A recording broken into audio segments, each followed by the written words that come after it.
Okay. All right. I think we are now live for our second installment of Conversations with Cougars. Want to welcome everybody. And of course, you guys recognize the gentleman who here's with me. He's Josh Parrish. Good evening, Coach. How are you doing? Doing good, Bernard. How are you doing? I'm doing just great. I appreciate you spending a few minutes with me tonight. We're going to take a trip down memory lane for both of us, and I think this ought to be a fun time. Yeah, and I appreciate you having me on, and I appreciate you doing this. And we just kind of talked a little bit before we came on the air here, but I probably spend way too much time reading comments and looking at pictures and reading articles and things like that. So it's definitely been fun for me as well. Well, good. And that's kind of the intended purpose for everybody who's part of this. And the scary thing is, Josh, there's so much more to add to this over the upcoming weeks and months that I'm really hoping that other people who've been part of the program will add their own photos, videos, and good memories. But for those of you who don't know, and I can't believe there would be anybody, Josh is obviously the son of Coach Harry Wayne Parrish.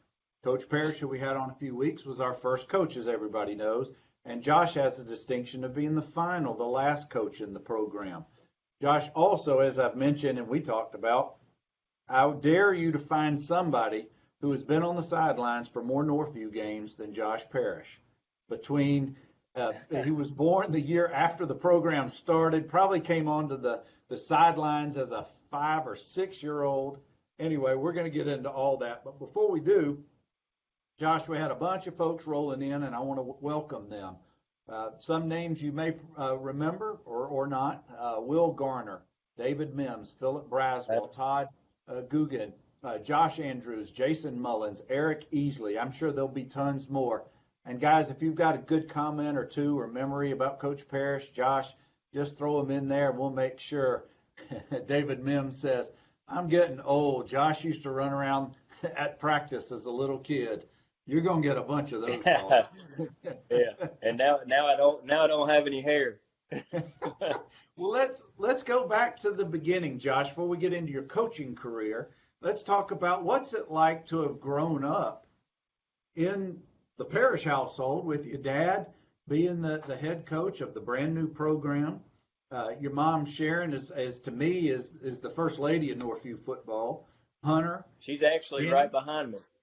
is she? Please There's tell her to say hello. We'd be glad to say hello Mom. to You gotta come say hello. her. She's down You're, here babysitting my Hey, kids. Bernard. hey, Miss Parrish, how are you? I'm good. How are you? I'm doing great. We got a whole bunch of former Cougars on here to say hello to you both. That's great. Good to Will see you. Garner, you too. Will Garner says, that's my coach, referring to you, Josh. And hey, Norris Thomas. Let's see who we got. Jacaleb Moore, Cornelius Bennett. They're just going to all roll through, and if I can see them, I'll make sure. But let's go back. You're a 5-year-old, 6-year-old, 7-year-old, 8-year-old. You're on the sidelines. What's it like for you and Hunter and Jenny? What's your experience about being part of that program? I mean, my earliest memories are about 6 years old. I know I was on the sideline, I think, a little bit earlier than that, maybe five. But my earliest memories are around 6 years old. But for us, as me and Hunter and Jenny, I mean, it was really a part of our life. I mean, because y'all know, I mean, Mm-hmm. all the Keep people going. that were a part of all the people that were a part of that know my dad and how much time he spent at Northview. And so, and so my dad did such a good job of getting us involved because that was a way of him being around his kids, is bringing us to work. And so, we just, that was part of life. I mean, I didn't know anything different, and definitely didn't want anything different. And, and so the biggest thing for me probably that drove my whole life and my whole career is, as far as coaching, is that y'all are all my heroes, and I say that, to a lot of the guys that I see now that, now that we're all grown, but it's the truth. I mean, to me, y'all were NFL players, and so that was just something that I grew up with, and, and I looked up to y'all, and so it was fun. It was definitely a good part of my life. Well, the first 5 or 6 years you were around the program, we brought home 2 state titles. That's pretty high cotton, if you will, for a youngster to be Yeah. part of a program like that.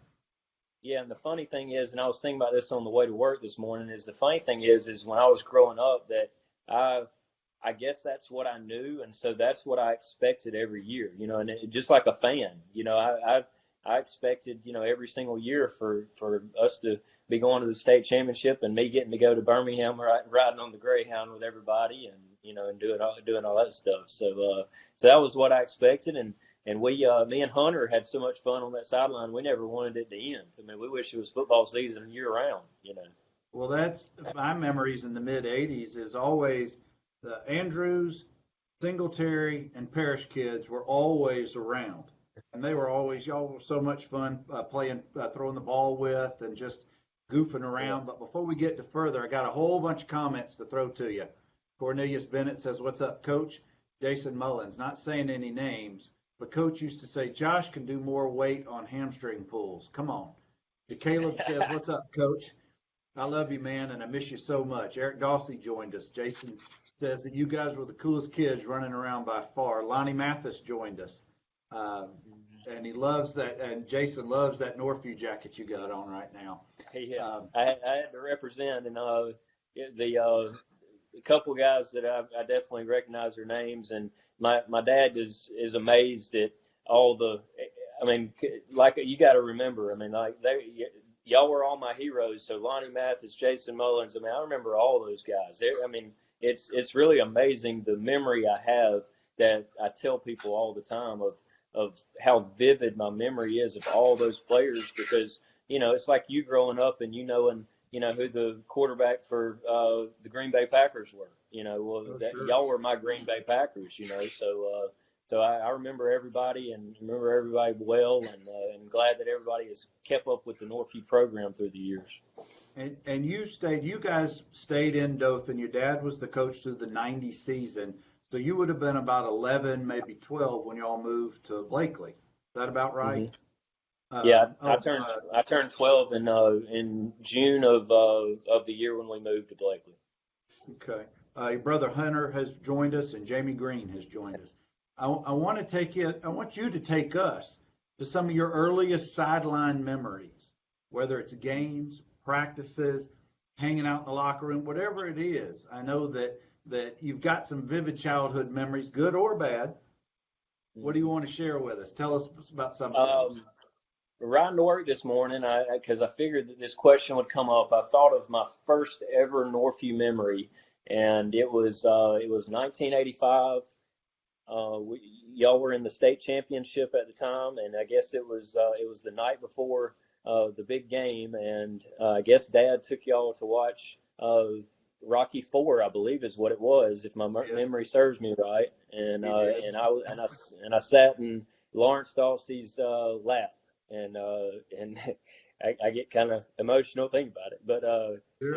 that was my first vivid memory of Northview football. Very, very vivid. Now there's some things that I remember slightly before that, but that was the I guess my big moment. And then the next day, and I talked to Dad about this today, but the next day I remember walking out on the field, and the week before, for you Auburn and Alabama fans, the week before, or maybe 2 weeks before, Van Tiffin made the game-winning kick, and I remember being a 6-year-old and running out on the field to the exact spot where Van Tiffin kicked that ball and saying, "Man, it just happened right here last week," or whenever it was, and so that was all really neat. And then Cade Singletary, I remember him running through the sign before any of the players did, and that was kind of a bet that we had made him that he wouldn't do it, and he did it. So those are all fun memories from that time period. And obviously, the older I got, the more vivid the memories are, and and things like that. But those are my first memories. Well, let me. I don't want to speed through any of this, Josh, but I want to take you to your dad's last game.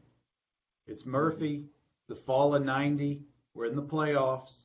It's 0-0 at the end of regulation. Do you remember that game? I know you do. You have to. Oh yeah, 100%. I mean, Stanley Owens was my hero, and he got hurt, and I remember going over to the sideline, and I would always get all up in the business because I was just that, big of a fan, and I knew that we needed Stanley, and they said that he was going to be out for the night, and I just remember being just devastated, and then obviously the kick that was good that they called not good. I was standing right up underneath the goalpost and remember it like it was yesterday. Of that, Jinsu kicked it so high that it actually went over the uprights, but it went directly over it. I mean, it was, and that's good in football rules, and so it did go directly over the upright, and that's that's the memory I have of that game.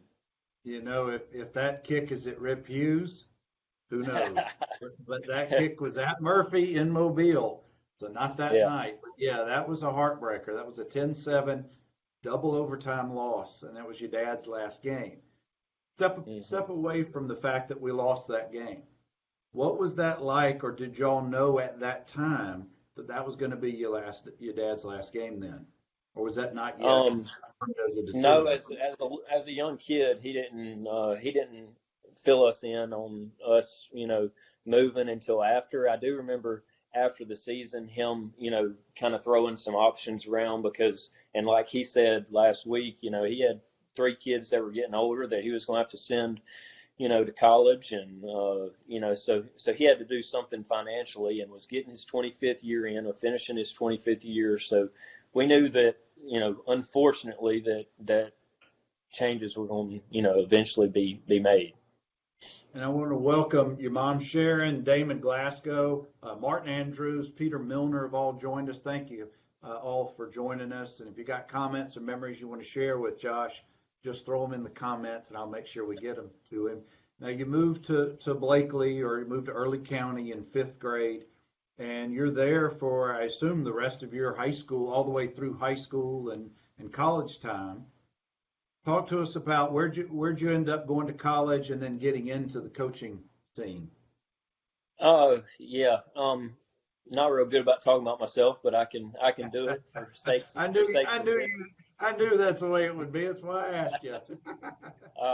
So yeah, we moved to Blakely when I was in 6th grade, and played baseball, basketball, football, and ran track for Early County High School, and played for my dad. And y'all know that probably there were some tough times playing for your own dad.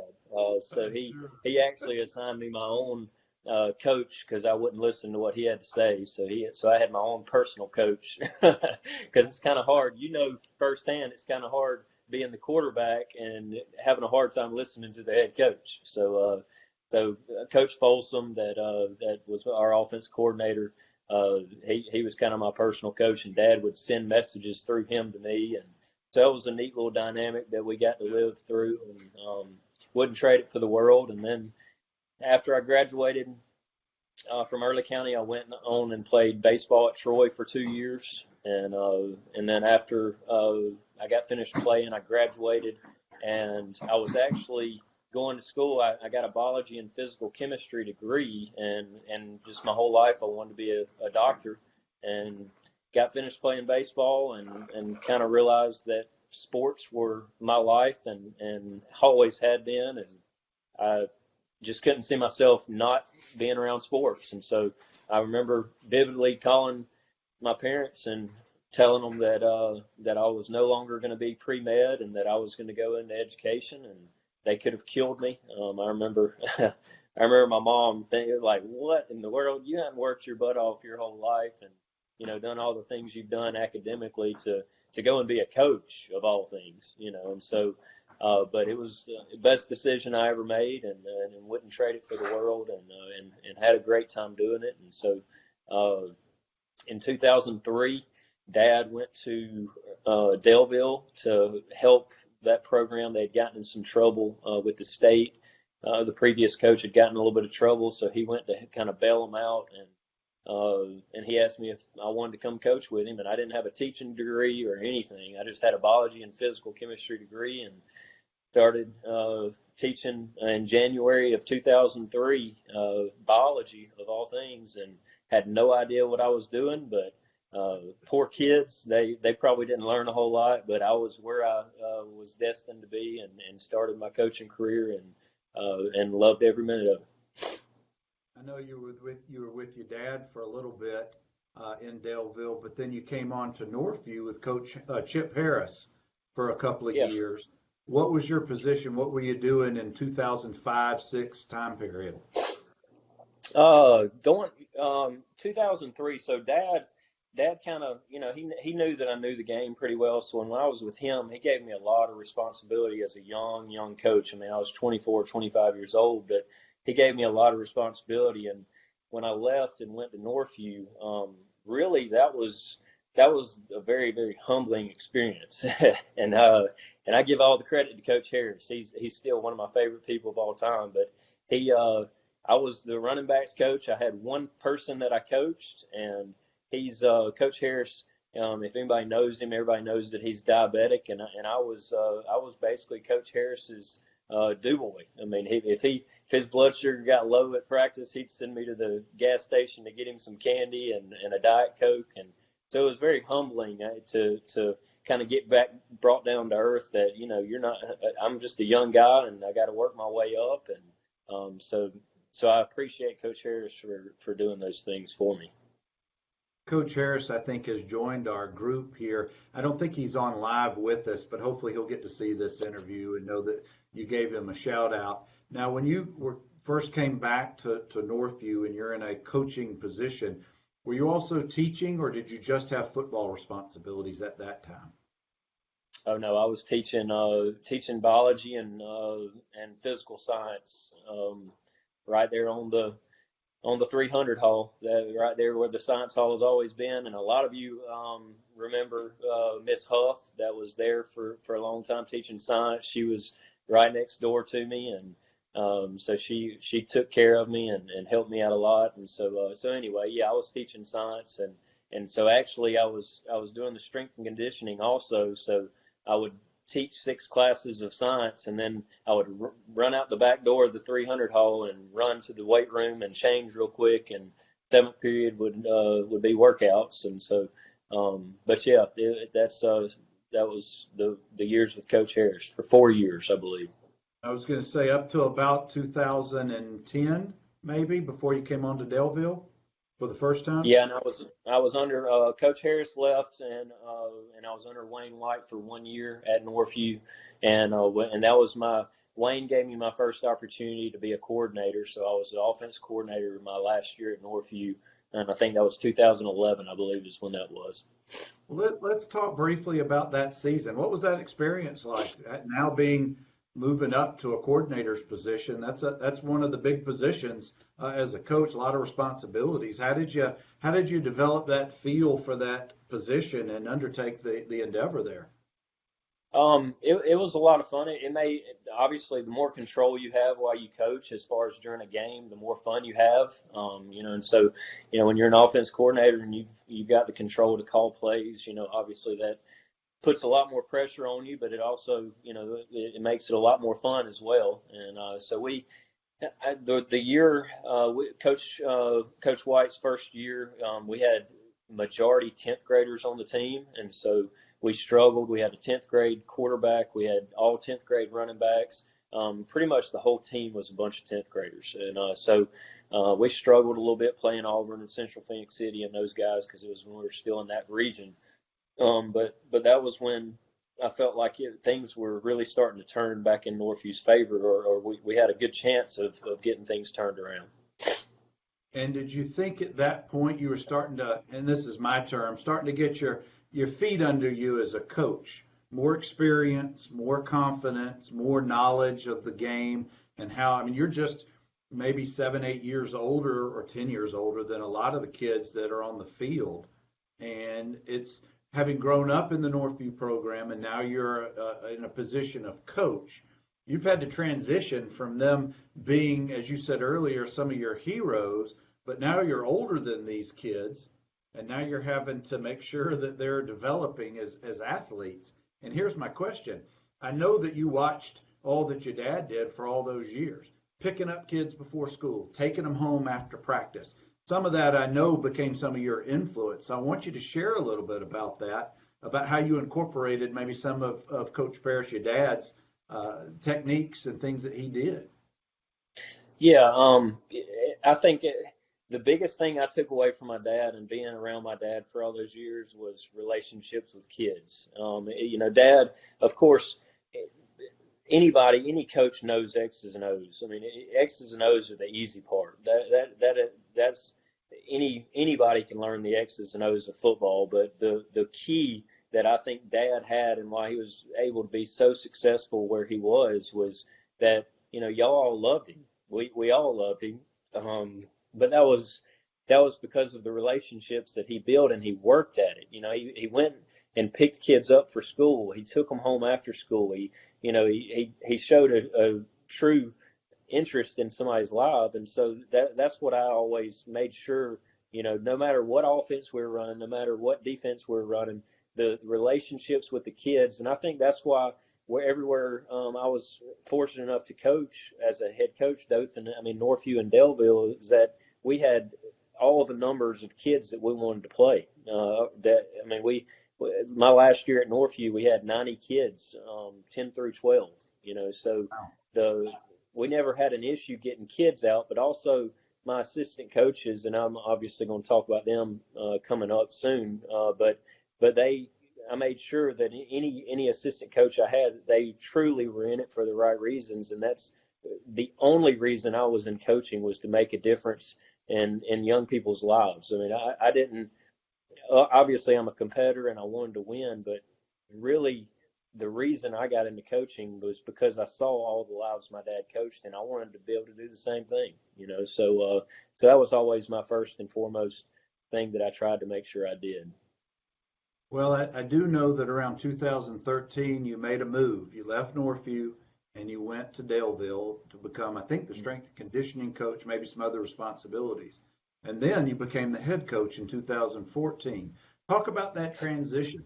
Talk about that 2012, 13, 14 time period that now you ultimately became the head guy. Yeah, I went with Brad McCoy at Deleville, and it was very, very tough decision, obviously, to leave Northview. Everybody knows how much I love Northview, and but I thought at the time I had gotten my certification in PE, and to be honest with you, I was sick of teaching science every single day, and so I saw an opportunity, and I owned a CrossFit gym, and strength and conditioning was always a big part of my life. Coach Ryan had me started working out when I was in 5th grade. He's the one that introduced me to working out, and I think I've pretty much worked out almost every day of my life since then. And he gave me a huge passion because he was so good. And so anyway, I became the strength coach at Deleville, and we were fortunate enough to win some weightlifting state championships and do some good things in that regard. And then and Coach McCoy ended up leaving and going to Charles Henderson, and so I got my opportunity. And I tell people all the time, I thought I was ready to become a head coach. I don't think anybody could have been more prepared than I was from growing up around it.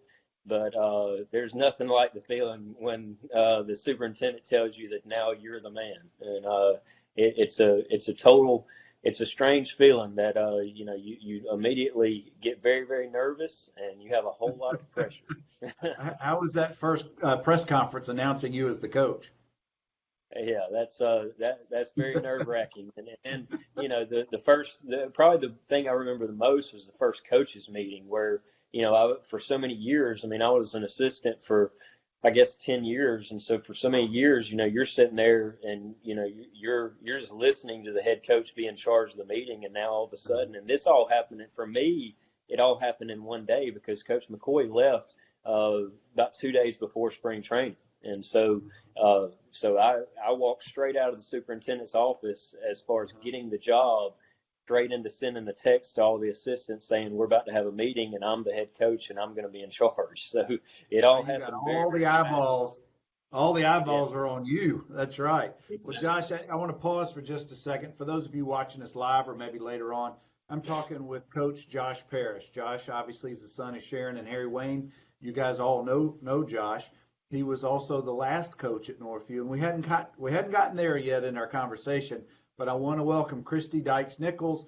Let's see, we've got a bunch of folks. Joseph Kalia, and I apologize, guys, if I'm pronouncing any names wrong. Joseph Callio, thank you. Austin Emfinger.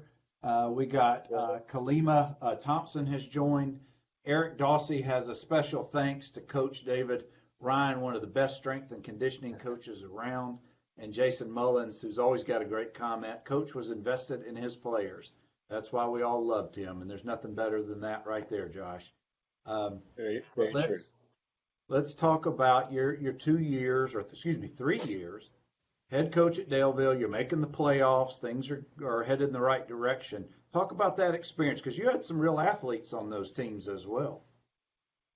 Yeah, it was a very good situation at Daleville because I was the strength and conditioning coach for 3 years before I became the head coach, and so I'd known those kids since they were in 7th, 8th grade, and I worked the crap out of them. And we talked about it a little bit before we came on the air. Is that the kids at Daleville, they're still stuck back in time, and they don't understand the real world yet, because you could work them as hard as you possibly wanted to work them, and they'd thank you afterwards, and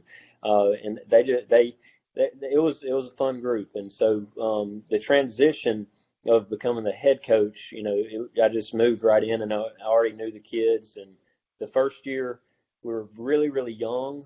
We were really lucky to go 5-5 that year, but then I knew, I don't think we had but one senior my first year, and so I knew the next year was going to be something special. And then, if you run a program right, like my dad said 1,000,000 times, then you just reload every year. And so that's what we tried to do, and just keep kids flowing through the program and keep reloading and keep being competitive. Well, your last 2 years, you dominated your region. You were 6-0 and 6-1. You made the playoffs all 3 years. That 10-2 season, that must have been a pretty special season for you. Yeah, it was. Bayside Academy that ended up going to the state championship that year, and probably would have won it if their quarterback wouldn't have got hurt in the first half. But they beat us in a shootout, and it was, I think it was like 50-something to 50-something. But it was like whoever could score last. They like couldn't stop us. Yeah, they couldn't stop us. We couldn't stop them, and we ended up missing an extra point towards the end of the game to tie it up. And it was a heartbreaker, but it was a dang good team, and we were very, very close to having a chance to go on the state championship that year. I want to welcome Mark Saffold, Keith Rice, and Coach Brian Jackson. Thank you all for stopping by. And if you got comments and good memories you want to share with Josh, throw them in the comments section. Before we transition out of Daleville into your stint as coach with Northview, I want to talk about something you just brought up, about how you could really, really work those Daleville kids. And it's too easy for me as an old dude to say this, but today's generation of athletes and kids, it's not like from when we were kids, back in the Stone Ages. We didn't have all the technology at our hands, and it's just a different mentality. Talk about how coaches are able or have to deal with that mindset of the modern athlete, as opposed to what you saw back in my day, back in the 80s, and maybe even into the 90s, Josh, because I know coaches can't treat them the same way anymore. Yeah, it's just, to be honest with you, you're kind of on pins and needles all the time, because not only have the kids changed, but the parents have also changed. So you got to watch what you say every second.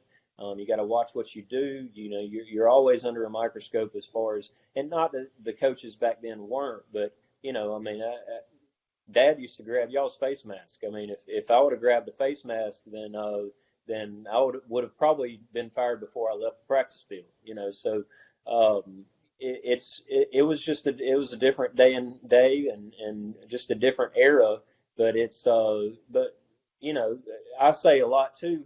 Coaches changed also. So I coached really, really, really hard at Daleville, and my second year at Northview, I was getting harder and harder. But obviously things changed and we didn't have as much time, but I think we would have eventually gotten there at Northview to where those kids would have allowed me to really push them, to where I felt like we needed to push to be state champions. And I'm wondering if part of that is the trust factor between coach and athlete. And granted, you only had 2 years at that time. I get that. Had you been there like as long as your dad had that kind of tenure and built up to that success, I can see that. But you're right. I think all parties involved, it's just a different mindset these days. There's too many things pulling kids in different directions. It's not, I hate to say this, when we were growing up as kids, playing sports, particularly for your school, was everything. Now there's Yeah. just so many other influences. But one of the Yeah, coaches I mean, that kept me on, go ahead. I think the biggest thing with that is that, that I noticed when I came back to Northview was as a head coach was the and there's probably a lot of factors, but I think the generation is a big factor is that there just wasn't a whole lot of support and school support, and the kids that weren't the athletes, when you were coming along, those kids were huge supporters, and they were at every game and they were going crazy at pep rallies, and the whole atmosphere was great, and we had not gotten to that point when Northview was no longer, now that it's no longer, we hadn't quite gotten to that point, and I think it has a lot of factors, but I think we could have gotten it back, but because I think the second year was a lot better than the first, but it is what it is, and obviously winning helps a lot of problems, and Dad told Yeah, me that, yeah, Dad's told me that since I was a little kid. He said sure. when things are going bad and people are against you, there's one way to solve it: you win, and when you win, people like you. So that's something we just didn't quite get to yet. Well, one of the coaches who kept me on the straight and narrow path has joined us, Coach Jerry Andrews. He was there. He was my quarterback coach and offensive coach during my years, and also another, maybe one of your players, Kenyere Pride. And again, I apologize if I've mispronounced the name. No, Has joined. Ken Pride played in the early '90s or late '80s. He was one of the running backs. I remember him well. Oh, he may have been during Robert's era or David's era Yeah, after me. So I apologize, yeah. Ken. But thank you for joining us. Josh, another thing I just thought of, you're talking about grabbing face masks with your dad. There was no player off limits in a practice with your dad. I caught it a few times. Lawrence Dawsey caught it a few times. Many players. Doesn't matter how Yeah, important you were in the program or anything. You got treated the same way. Yeah, and that's part of that trust that you talked about, and that's something that he taught me as a coach is, I called it superstar status. There was no such thing as superstar status. It didn't matter who you were, it didn't matter how good you were. I implemented a rule in my first year coaching that if you got a personal foul that was a blatant personal foul during a ball game, then you didn't play the rest of the game. And if it happened in the second half, then you came out for the first half of the next game. And I mean, because discipline was a huge thing for me, and the very first game that I ever coached as a head coach, the first series we're on defense, and my stud cornerback hit somebody late out of bounds, and I had to eat my words and sit him on the bench, and but it Wow. never happened again. So you just got to set standards and treat everybody. You don't treat everybody the same because there's different situations and there's different personalities and things like that, but you also don't, like I said, there's no superstar status. No, those are wise words for any successful coach. But Josh, let's now transition. Take us through your mindset. You're leaving Daleville because an opportunity has come up at Northview. Talk to us about your thought process during that time period, that transition. Yeah, hardest up until I got out of coaching, it was the hardest decision of my life. Just because I love Daleville, and if y'all hadn't noticed, I've read some comments about my dad crying after big games and before Enterprise. Well, I got that same trait, so I get very emotional, just like he does. So That's not anyway, so but bad. that was a hard decision because I love Delville. I still love Delville. But I grew up at Northview, and Northview was my home. So I got there. Anyway, I made that decision to try to turn things around at Northview because it hurt my heart to see that Northview wasn't succeeding, and I thought I might have a chance to be the person to bring it back to the glory days, and so I took that leap of faith. And your first season would have been the season of 2017. When did you come on board? Did you have a spring training, or when did you come on board with the school and with the program? It was February 1st of 2017. So I was there for a few months before spring training and all that kind of stuff. Talk to us about the first time you addressed. I know you'd been with the program for several years as an assistant in various different positions, but you're now addressing Northview for the very first time as the head coach. Talk to us about that day when you first have the team and the coaches and everybody together. Yeah, and let me just preface this now that we've kind of gotten to Northview. I want to preface it with whatever is said about when I get there is not a knock to anybody that was there before me, because there was a lot of situations like with Coach Stewart that he had no control over, but Coach Stewart's a great coach, and he wasn't successful for whatever reasons, but that didn't mean that he wasn't a great coach. There was a lot of circumstances that people don't know about that Sure. that aided in his not being successful. So, but my biggest thing when I first came, and like I said, not knocking any of the other coaches, but my biggest thing was to change the entire culture. I wanted everything that they had known to be gone. I didn't want to talk about the past as far as the immediate past. I didn't want to talk about the negative. I wanted to, nobody, because they were 0.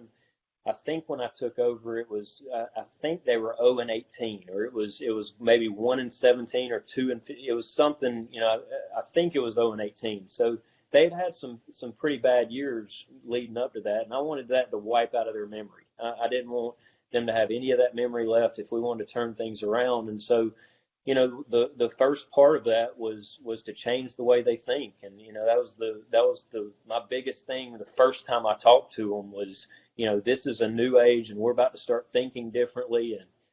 And you've heard this, I'm sure, before, but we're going to start thinking like champions, in everything we do, by the way we put on our shoes in the morning to how we practice at practice to how we work out.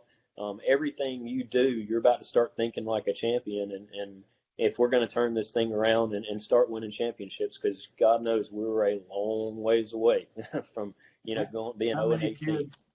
How many kids came out for spring training that spring? Oh man. I was in those halls, man.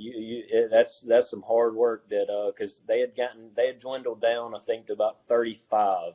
You can imagine losing that much. It's hard to keep kids interested. So, I was in those schools. If you're a 6A school and you're only fielding 35 kids, I get it. So let's now move into to August.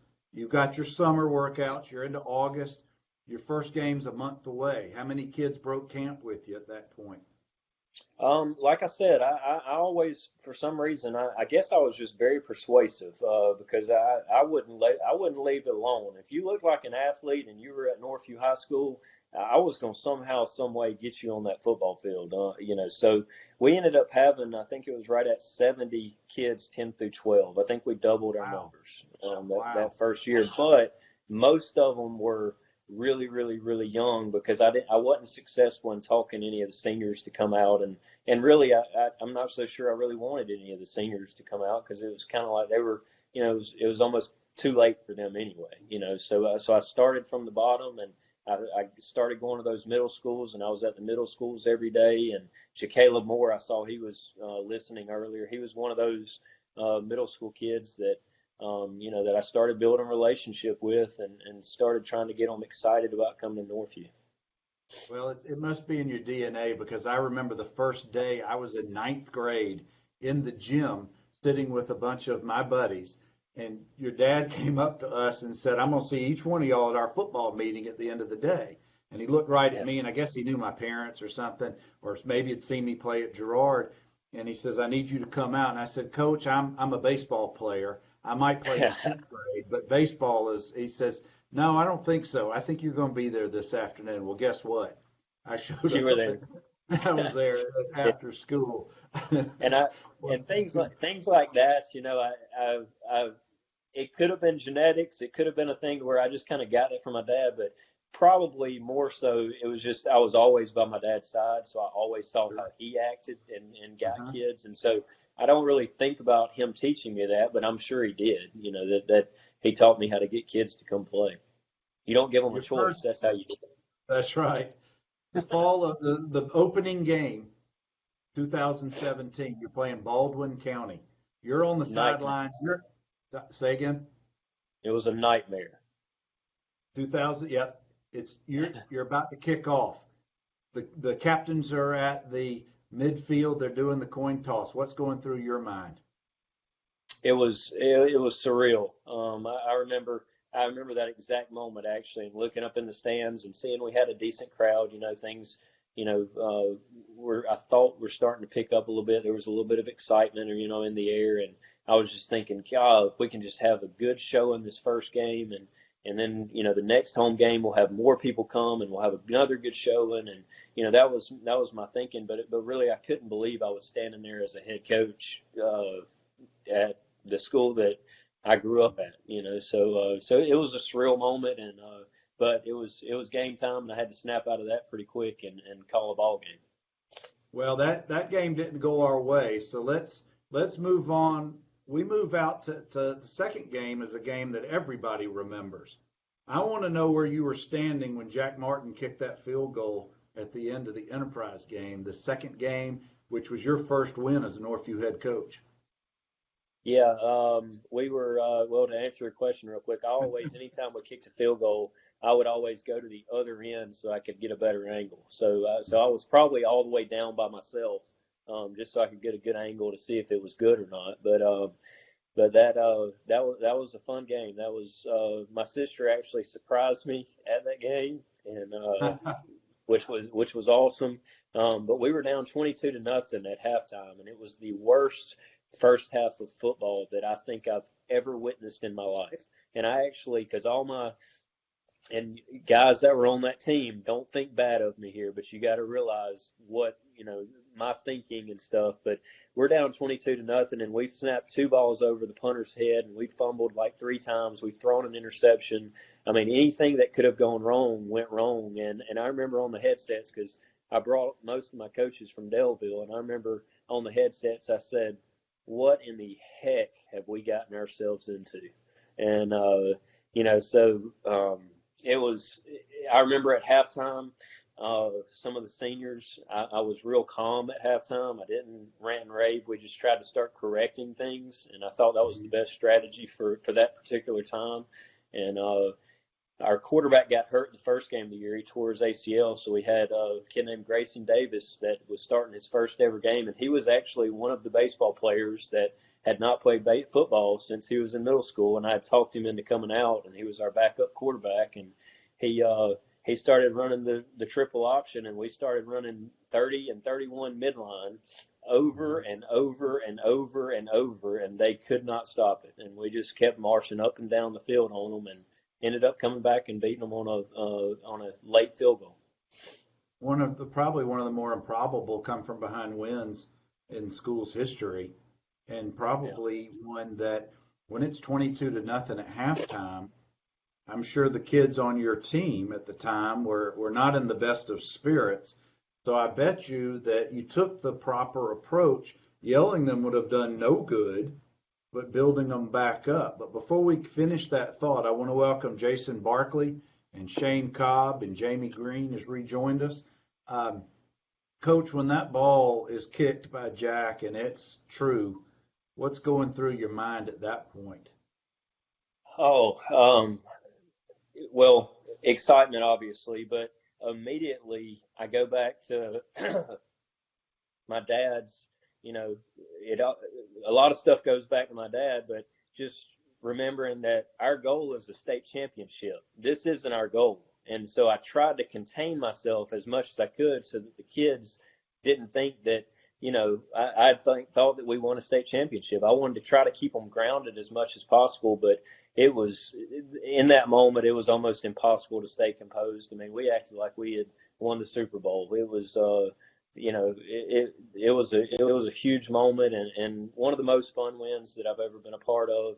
And we we did like old school tradition, and we got on the bus, and we rode straight through the middle of Enterprise, and I let them chant and yell as loud as they could possibly yell. Oh, that's awesome. But it's Northview at this point is a 6A school. Enterprise, I believe, is a 7A school at this That's point. correct. And that makes a real big difference now that they've moved up to this, I guess they call it a super conference, which I think the current Dothan High School either has moved to or is going to be moving to. But I know that Northview's student population had decreased over the years. So that improbable win put you ultimately, after your 2 years, I hadn't finished my research, but I don't know of another Northview coach who went undefeated against Enterprise and Dothan High as a head coach. So that's another distinction in addition to you being on the sidelines, I dare say more than any person has ever been in the school's history. But we're getting close to the end of our conversation, Josh, and I really appreciate your time taking us through these memories. But I want to talk about the Dothan High game later in the same year. You guys crushed them 31-3. What was going through at that point in time? Yeah, at the time, I was excited at the time that they were so pumped up for that game, even though I was mad at the same time, because you know how my dad raised me. You try not to get any more excited for Dothan High than you do anybody else, because it's just another ball game, and our goal is to win a state championship, and so, but we weren't at that point, and I could tell that week that for our kids it meant a lot, and we had the best week that we had all year, and the kids came out and played as hard as they could possibly play, and I just remember telling them after the game, hey, our next year's slogan is Dothan High every week, is have that mentality every single week like we're playing Dothan High, and then there's no telling how good we can be, so but yeah, that was a fun game, and it meant a lot for the city and our coaching staff to get that first win against Dothan High that first year.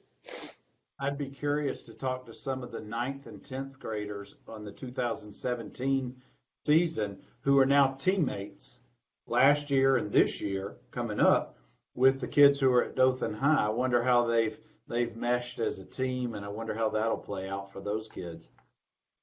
Yeah, they and I still talk to them all the time, and they all say that it always worked out fine. They're getting along great, and obviously they still trash talk a little bit about it, and that probably won't ever go away. But it shouldn't. And obviously obviously they went 8-2 this year. It's combining, so obviously they gelled pretty good, and I listened to every single game or watched every game. And was super proud of them this year of how they kept things going and how they gelled, and obviously it took a lot of maturity to be able to do that. Yeah, be interesting to see how your then 9th and 10th graders now are going to be juniors and seniors for this next year. But let me take you into your last season, and again, we're getting close to the end of our discussion here. I want to welcome Cam Cobb has just joined us. Shane, I do agree with you, bud. These are awesome stories, and Josh, I appreciate you going down memory lane with all of us. This is all good stuff, and it's just good. It's just good. It's the best thing I can say about it. I want to take you. It is fun. It is fun to relive some of these memories. But let me take you to your last season. Again, you pounced on Enterprise 35-14. 2 weeks after that, you take care of business against Dothan 17-7. Then 2 weeks later at Sidney Lanier, which seemed to be the thorn in Northview's side for 40 years. You guys really took care of them, 45-21. Any memories from any of those 3 games that really stick out? Any players, any plays that you want to share with us from that time period? Yeah, and I don't want to get into naming too many players like Dad did, because we'll be here all night. So, yeah. but all the players know how special they were to me. But I remember the Enterprise game. We had a pretty good lead on them, and I just remember because they had some studs on offense that year, and I just remember telling our defense coaches, do not let up. I mean, they're a minute away from being able to come back. That's the way I thought, and especially with it being Enterprise. I hate Enterprise just as much as my dad does. So that I did not want to, give them any inkling of being able to come back. And so anyway, that's all I thought about that whole game, is trying to control the ball and don't let them have it, and try to sneak out of there with a win. And so we were able to. And then the Dothan High game was the second year, and actually I felt a little bit more confident about the Dothan High game than I did the year before, but it was actually a lot closer of a game than it was the year before. So we were in a battle, and it was a good game. Coach Wayne White was actually the head coach at Dothan High that year, and he did a good job of containing our triple option stuff, and I remember he made it a battle for us. But I really feel like you mentioned Lanier, and that was when I felt like really our program had really started to turn. And that's when I knew that the next year was going to be the year that we were going to have a breakout year, because, I mean, Lanier, we spoiled their region championship that day. I mean, if they would have beat us, they would have won a region championship. And our guys came out, and golly, it was Saturday morning at 11 o'clock in Crampton Bowl. And I mean, I think we racked up 600-700 yards of offense. I mean, they couldn't stop us, and our defense played extremely well.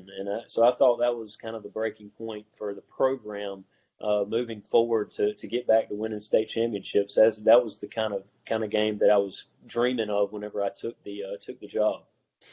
Well, we as a program seem to have some pretty decent success in Crampton Bowl as well. So that may have been our Rip Hughes Jr., if you will. But Josh, this has been a lot of fun, and I appreciate you sharing your time, your memories, and just talking with us about your experiences over the, gosh, I hate to admit this to you, but coming on 40 years you've been affiliated with the program. We're just all getting old, but enjoying it as well. Yeah. Anything else you want to add before we conclude? No, just thank all the players and coaches, and I didn't get to talk about my coaches very much, but man, Dad says it all the time. I mean, I had as good of a coaching staff as he ever had, and I had a bunch of great Christian young men around me that we had a good time. Well, good. And Josh, it certainly showed in your passion for the sport and your contributions, for whether you were a 7-year-old ball boy or a strength coach or the head coach. So thank you for all of that. And I appreciate all your comments. I want to say hey to Camille Price and Robert Hudson. Keith Rice, thank you, bud. And I'm going to get you on this show. This is not just the Parrish family conversations with Cougars, but I thought it was fitting to have our first coach and our last coach. Next week, guys, I don't know if I've announced this yet, but Izell Reese, who played at Northview and then went on to UAB and played for 8 seasons for the Dallas Cowboys, is going to be my guest. So I'm really looking forward to Izell. And I'm going to we're going to try to do this weekly or every other week. Coaches, going to find some cheerleaders. I don't know. We're going to just figure out different folks who've been part of the program, and the response has just been so outstanding. So thank you again, Josh, and all the Cougars out there who've been with us for this evening. And I think that's going to do tonight's conversation with Cougars. Y'all have a good night.